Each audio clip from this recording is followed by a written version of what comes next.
नमस्कार. वैदिक विश्व या यूट्यूब चॅनलवर आपले सहर्ष स्वागत आहे. वैदिक सणांचे योग रहस्य भाग 18. वर्ष प्रतिपदा.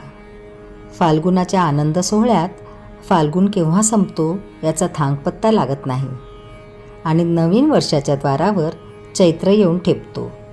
ज्याच्या पौर्णिमेला चित्रा नक्षत्र असते तो चैत्रमास. चैत्रमास आणि नववर्षारंभानिमित्त गुढ्या तोरणे उभारली जातात. वर्षाची सुरुवात मंगल प्रतीकांनी केली जाते. गुढ्या तोरणे जिकडे तिकडे जणू उर्मी उसळल्या, अंबरी प्रेमाने भेटल्या, आनंदी आनंदगडे इकडे तिकडे चोहीकडे. कारण आता आनंद देणारा रामच मुळी नवरात्रीनंतर जन्म घेणार आहे. आज त्या आनंद देणाऱ्या आत्मारामची घटस्थापना आहे. म्हणून आजचा दिवस वर्षभरातील 3.5 मुहूर्तांपैकी एक महत्त्वाचा मुहूर्ताचा मानला जातो. 3.5 वेटोळ्याची कुंडलिनी, 3.5 हाताचा देह आणि मुहूर्तही 3.5च. 3.5चा काय 3.5 नीला पहा. अर्धे मुहूर्त साजरे करण्यास 3.5 शहाणे गोरख मुहूर्तांची प्रशंसा करतातच. देवी भक्त देवीच्या नवरात्राची सुरुवात आजच करतात. प्रत्येक तत्वचिंतक साधकाच्या तत्वचिंतनाचा हा प्रथम दिवस असतो. यालाच वासंतिक नवरात्र म्हणतात. घटस्थापना म्हणजे काय याचा उहापोह शरद ऋतूतील वर्णनात केला आहे. जे पिंडी ते ब्रह्मांडी या न्यायाने वैदिक उत्सवांचा भर ब्रह्मांडातील शक्ती व्यक्तिरूपी पिंडात ओतण्याचा असतो. यासाठी आज राम जन्माच्या तयारीकरिता घटस्थापना करतात. आज अभ्यंग स्नान करून घटाघटातील राम पाहण्याकरिता स्वतःला शुचिर्भूत केले जाते. मत्स्य जयंती. द्वितीयेला मत्स्य जयंती येते. या दिवशी भगवंतांनी समुद्रात लोप पावणाऱ्या वेदांचे रक्षण करून मानवी सृष्टीच्या पहिल्या तीरावर ते नेऊन पोहोचविले. भगवान वेदव्यासांचा शिष्य पहिलंच होता. याचे रहस्य आता आम्हाला कळू शकेल.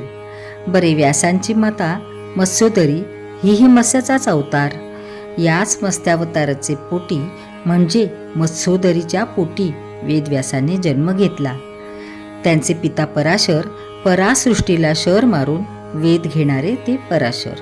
7 वर्षाच्या लहानशा मत्स्योदरीवर ते भाळले होते. सप्तचक्रांकित मानवी देहपिंडावरच तर साधकाची सारी मदार असते आणि वेदांना जन्म देणाऱ्या मत्स्योदरीवर कोण पराशरूपी साधक भाळणार नाही.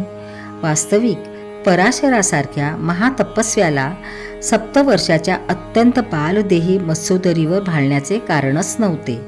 ही कथा खरी समजून भक्त वा संशोधक स्वतःची फसवणूक करून घेतात. भगवंताने मत्स्याचाच अवतार का घेतला तर समुद्रातून तरून जाण्यास मत्स्यासारखे साधन नाही. बुडणाऱ्या वेदांचे रक्षण समुद्रावरून का व्हावे आणि वेद समुद्रात का बुडावे हे रूपक समजण्याकरिता पंचतत्व दर्शनाची उकल करावी लागेल. ती उकल करूनही त्यातील रहस्य कळेल असे वाटत नाही. पंचतत्वाचे सूक्ष्म ज्ञान ज्या साधकाला असेल तोच मत्स्यावताराचे रहस्य जाणू शकेल. अन्यथा रहस्य सांगण्याचा प्रयत्न केला तरी तो वाया जाण्यासारखाच आहे. तरी पण ज्या कोणी महाभागांना मत्स्यावताराचे हे गूढ रहस्य समजण्यासारखे आहे त्यांचेकरिता शब्दापलीकडील हे अत्यंत गूढ रहस्य शब्दांकित करण्याचा प्रयत्न केला आहे. तो अपूर्णच राहणार हे उघड आहे. आकाशतत्वाच्या नादातून सृष्टीचा क्रम सुरू होतो. आकाशतत्वानंतर वायुतत्व येते. वायूचा स्पर्श सर्व वास्तू जातात कंप उत्पन्न करून जगात प्राण उत्पन्न करतो. आनिदवातम स्वधया तदेकम तस्माद्ध अन्नान्न परहा किंचनास. वेद सांगतात तो प्राण प्रकाशवेगाने सर्व जगभर पसरतो. या अवस्थेला तेजस्तत्व म्हणतात. तेजस्तत्वातून प्राणाचे प्रसारण होते. पण ज्या ज्या स्थानी ते प्रसरण गुंतवले जाते तेथे तेथे त्या प्रसरणातून वैयक्तिक अस्तित्वाभोवताल स्वतंत्र स्पंदनाचे एक वर्तुळ वा वृत्ती उत्पन्न होते. सागरात अनंत लाटा आणि कंप असतात, पण सागरात एखादी वस्तू असली तर ते अनंत कंप वा लहरी त्या वस्तूभोवती एक कंपाचे निराळे जगत उत्पन्न करतात. ती वस्तू आहे म्हणूनच ते कंपवर्तुळ आहे. वस्तू नसती तर तेथे स्वतंत्र कंपवृत्ती नसती. तद्वत आकाशतत्वातून जे नाद, वायू आणि तेजसांतून साकारण्याकरिता प्रसरण पावतात, त्यांच्या विश्वलहरीतून वैयक्तिक जीवनाकरिता ज्या वृत्ती साकारतात आणि ज्या वैयक्तिक वृत्तीतून स्वतंत्र असे जीवन प्राप्त होते, त्या जीवन प्राप्त करून देणाऱ्या तत्वाला आपतत्व असे म्हणतात. आप म्हणजेच प्राप्त करणे. याच आप शब्दातून इंग्रजीत ऑप्टेन हा शब्द झाला आहे. हे आपतत्व म्हणजे ज्याला कोणी जलतत्व म्हणतात, समुद्राप्रमाणे सर्वत्र पसरले आहे. ते सर्वत्र आहे म्हणून सर्वदूर अनंत विश्वे प्रस्थापित आहेत आणि सतत प्रस्थापित होतात. साधकाला या आपतत्वाचे दर्शन एखाद्या जलात पडलेल्या छायेप्रमाणे किंवा मृगचलाप्रमाणे दिसते. या आपतत्वात कोणतीही निर्मिती फक्त स्पंदन करेल तर ती निर्मिती स्वतंत्रपणे पलीकडील पृथ्वी तत्वात प्रत्यक्ष प्राप्त होत असते. पृथु म्हणजे स्वतंत्र, वी म्हणजे जन्म देणे. वेदापासून सर्व सृष्टी निर्माण झाली असा वैदिकांचा दावा आणि अनुभव आहे. मग या आपतत्वातून म्हणजेच जलरूपी समुद्रातून वेदाचे वहन जर योग्य रूपाने झाले नाही तर ते पैलतीरावर म्हणजे जलरूपी समुद्रातून वेदाचे वहन तर योग्य रूपाने झाले नाही तर ते पैलतीरावर म्हणजे पृथ्वी तत्वातील मानवांना आणि सृष्टीला प्राप्त होऊन सृष्टीधारणा होईल काय? मग या जलतत्वरूपी प्रचंड सागरातून वेद पैल करण्यास मत्स्याशिवाय कोणते योग्य साधन आहे? म्हणूनच आज द्वितीयेला मत्स्य जयंती साजरी करतात. आजच भगवंतांनी मत्स्यावतार धारण केला. आजच वेदाध्ययन सुरू करण्याची तिथी असते. कारण अष्टमे गुरुहंताच शिष्यहंता चतुर्दशी अमापूर्वा दौहताच प्रतिपद पाठनाशिनी.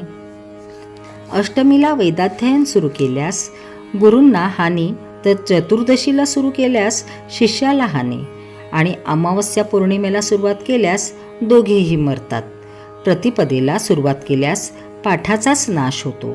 म्हणून द्वितीयेला मत्स्यांनी वेदाचे पैलतीरावर वहन केल्यामुळे जे वेद म्हणजे ज्ञान प्राप्त झाले त्यांचे अध्ययन सुरू करायचे असते.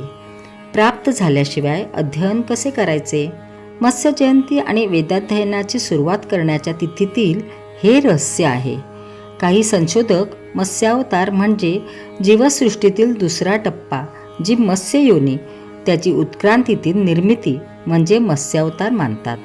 पण हे केवळ मानणेच आहे. उत्क्रांतवादात त्याला अर्थ नाही. मत्स्य आणि अमिबा यामध्ये सुद्धा अनंत योनी आहेत आणि त्या लक्षावधी आहेत. कथेतून सोयीस्कर अर्थ काढण्याचा तो एक शिष्ट संमत प्रकार आहे एवढेच. कृच्छावतारातही असेच साधनानुभवातील गूढ रहस्य आहे. कृच्छ नाडीचे स्तंभन केल्याशिवाय योग मार्गातील साधकाला आपल्या मेरुदंडातील सप्तचक्रांचे मंथन करता येत नाही. हेच ते समुद्र मंथन होय. मेरुदंडाला कृच्छ नाडीचा आधार असल्याशिवाय पिंडाचे समुद्र मंथन होऊच शकत नाही. मेरुदंडाला सावरण्याकरिता जे कृच्छ स्तंभन करावे लागते ती अतुल शक्तीची साधकाची दशा म्हणजेच कृच्छावतार होय. वराह अवतार व वामन अवताराबद्दल आम्ही पाहिलेच आहे. यथाप्रसंगी इतर अवतारांबद्दल विचार करता येईल. भगवान श्री विष्णू, श्रीकृष्ण, राम आणि दत्त हे साधकाच्याच विशिष्ट अवस्थांचे द्योतक होत हे आपण पाहिलेच आहे. भारतातील प्राचीन योग साधनेच्या प्रसारासाठी या चॅनलची निर्मिती करण्यात आलेली आहे. माहिती आवडल्यास चॅनल सबस्क्राईब करा, इतरांना शेअर करा. पुन्हा भेटूया पुढील भागात. धन्यवाद.